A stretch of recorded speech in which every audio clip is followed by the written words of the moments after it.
O que é e quais os efeitos da PEC 241 sobre os direitos dos trabalhadores brasileiros? Como ela pode afetar os servidores e os serviços públicos?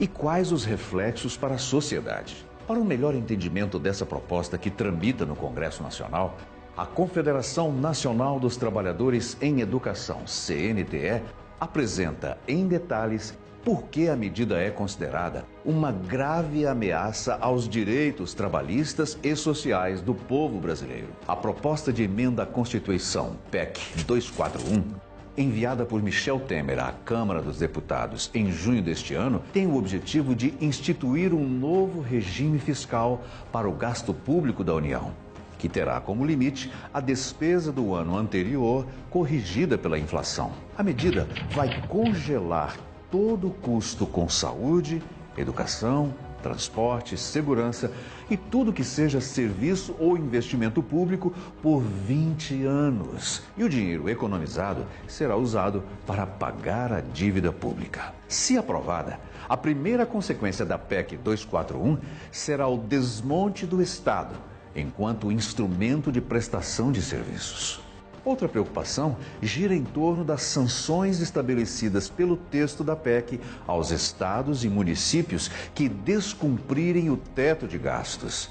Entre elas estão a proibição de criação de cargos, da concessão de reajustes de salários dos servidores públicos e o impedimento de realização de concursos públicos. Além disso, tendo como limite a inflação, será impossível cumprir o compromisso do Plano Nacional de Educação, PNE, de aplicar 10% do PIB nos programas educacionais até 2024. Segundo dados do Instituto Nacional de Estudos e Pesquisas Educacionais, Anísio Teixeira, INEP, de 2013, a porcentagem do investimento público direto em educação em relação ao PIB do país foi de 6,2%. A aprovação da PEC também trará impacto no piso salarial do magistério, que terá o seu valor real congelado.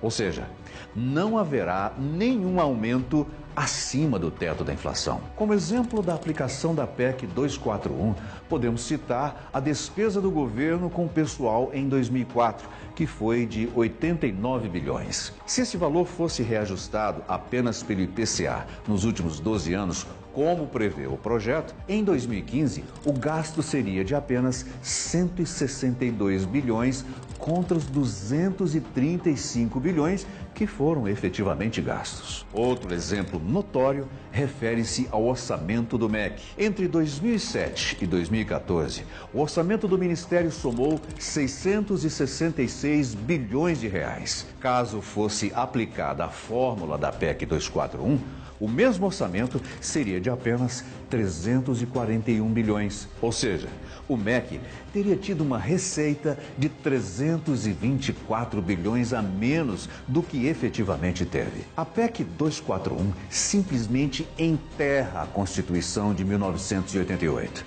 no que diz respeito aos direitos sociais. O argumento de um novo regime fiscal para pagar a dívida pública do Brasil não pode significar a redução de serviços básicos e indispensáveis prestados à população e ainda a retirada de direitos conquistados pelos trabalhadores brasileiros. A CNTE e seus sindicatos filiados lutarão contra a aprovação dessa proposta, pois o congelamento dos investimentos sociais nos próximos 20 anos é inconcebível com a demanda da sociedade por mais e melhores serviços públicos.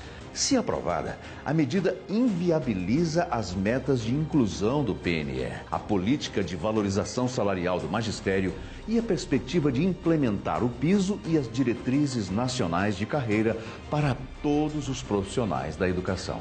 E você que paga impostos, que serviço público quer para o país? Diga não à PEC 241.